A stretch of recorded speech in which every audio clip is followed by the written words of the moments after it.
యేసుక్రీస్తు నామములో మీకు అందరికి వందనాలండి. ఇక్కడ ప్రారంభిస్తున్న దేవుడి మందిరం అండి. గత 3 సంవత్సరాల నుంచి ఈ మందిరం ఆగిపోయిందండి. ఎందుకు ఆగిపోయింది, ఎవరు ఆపివేశారు అని పూర్తి వివరాలు ఈ సాక్ష్యం నేను చెప్పాలనుకుంటున్నాను. మీరు ఈ యొక్క వీడియోని పూర్తి వరకు చూడండి, మీకు విషయం అర్థమవుతుంది. ఈ చర్చి ఎక్కడుందో అక్కడ ఉన్న గ్రామస్తులండి, ఆ గ్రామంలో ఉన్న పెద్దవాళ్ళు, వార్డు నెంబర్లు, వాళ్ళందరూ కూడా ఇక్కడ చర్చి కట్టినప్పటి కాడి నుంచి అనేకమైన బిడ్డలు యేసుప్రభుని నమ్ముకుంటున్నారు, మారు మనసు పొందుతున్నారండి. అయితే అందరూ యేసుప్రభుని నమ్ముకొని యేసుప్రభు కాడికి వెళ్ళిపోతున్నారే, ఈ చర్చి లేకుండా చేసేద్దాం, లేదంటే చర్చి ఆపివేద్దాం అని చెప్పి అందరూ మాట్లాడుకుని వచ్చి ఈ చర్చి జరగటానికి లేదు, ఆపివేయండి అని చెప్పి ఆపేశారండి.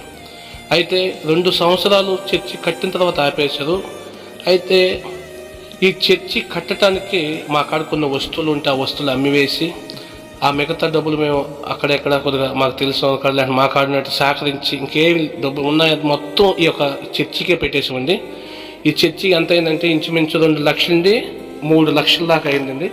ఈ చర్చిలో 40 మంది ఉండి 50 మంది 60 మంది దాకా పడుతారండి. ఆదివారం వస్తే చర్చి మొత్తం ఫుల్ అయిపోయేదండి, జనాలు నిండిపోయేవాళ్ళు, చాలామంది వచ్చేవాళ్ళు. ఈ చర్చి ఆపివేసినప్పుడు మరొక దగ్గర స్థలం కొని, లేకుంటే చర్చి కట్టడానికి అంత శక్తి లేకుంటే అంత అమౌంట్ మా కాడ లేవండి. ఎలా చేయాలి అని చెప్పి అనుకొని మేము ప్రార్థన చేస్తూ ఉన్నాం, చాలా బాధపడిపోయాం. విశ్వాసులు అయితే ఉన్నారు కానీ దేవుడి మందిరం లేదని బాధపడ్డామండి.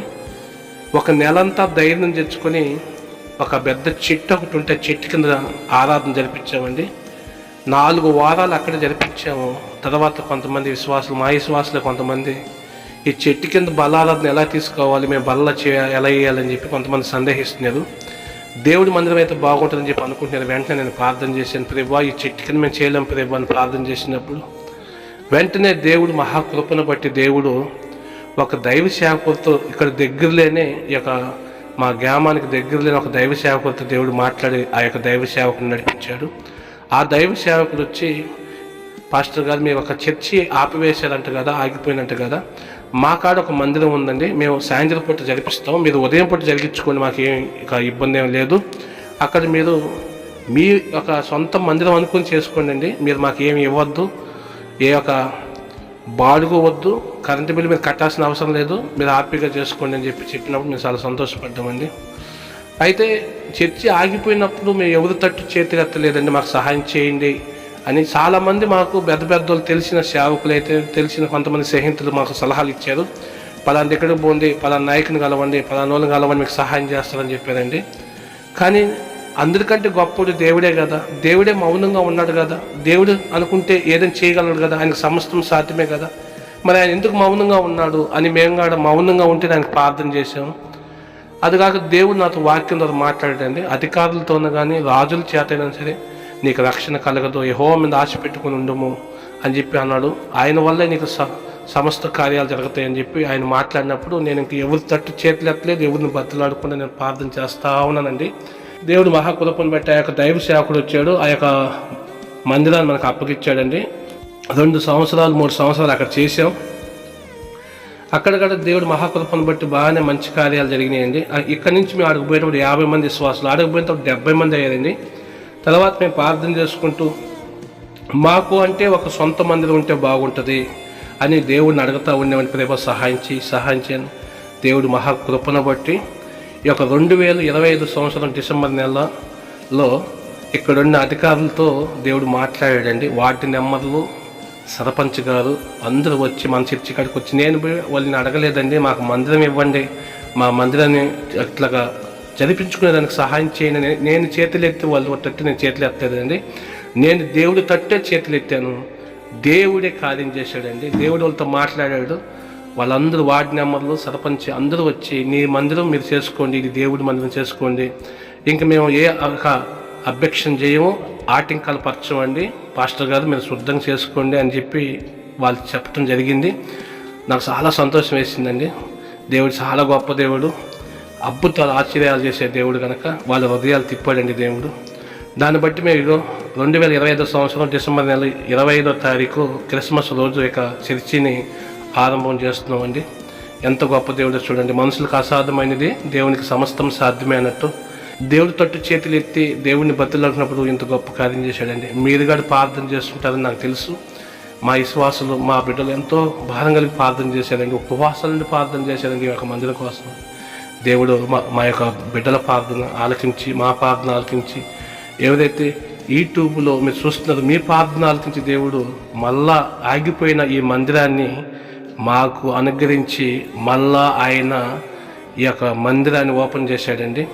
ఇక్కడ మేము చిన్న చర్చి కదండి, మేము పెద్ద చర్చి కట్టాలనుకుంటున్నామండి. ప్రార్థన చేయండి. ఇక్కడ పెద్ద చర్చి కట్టాలని ఆలోచన కలిగి ఉన్నాం. ఇక పెద్ద చర్చి అనేది 5 లక్షల నుండి 7-8 లక్షల దాకా అవుద్దండి. మీరు ప్రార్థన చేయండి, దేవుడు సహాయం చేస్తాడండి. పెద్ద మందిరం అయితే మాకు బాగుంటుందండి. ఇక్కడ 50 మందే పడుతుందండి. ఇంచుమించు దేవుడు మనకి ఒక 70 నుండి 80 మంది విశ్వాసాలు దాకా ఇచ్చాడండి. వాళ్ళందరూ అక్కడ చర్చిలో పట్టలేక కొద్దిగా ఇబ్బంది అవుతుంది. మీరు ప్రార్థన చేయండి, దేవుడు మహాకృప చూపించి పెద్ద మందిరం ఆయన్ని కట్టించిన గాక. ఆమె మీకు అందరికి వందనాలండి. నీవు నాతో ఉంటే నాకు సంతోషం, నేను నీతో ఉంటే నాకు ఆనందం. నీ ప్రేమను విడిసి నేను బతకలేను యేసయ్యా.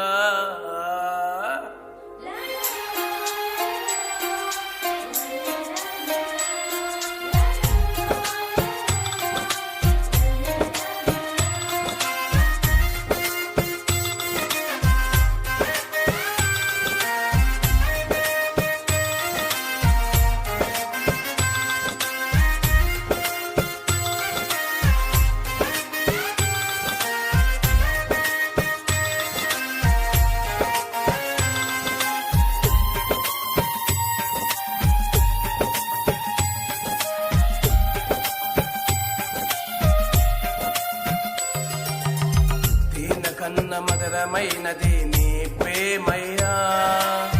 నీ ప్రేమను విడిసి నేను బతకలేను యేసయ్యా. దీన కన్న మధురమైనది నీ ప్రేమయ్యా. నీ ప్రేమను విడిసి నేను బతకలేను యేసయ్యా.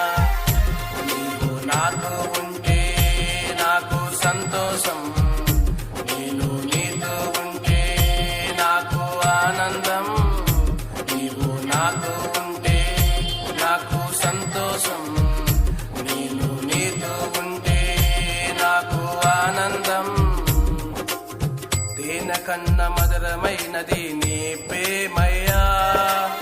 నీ ప్రేమను విడిసి నేను బతకలేను యేసయ్యా.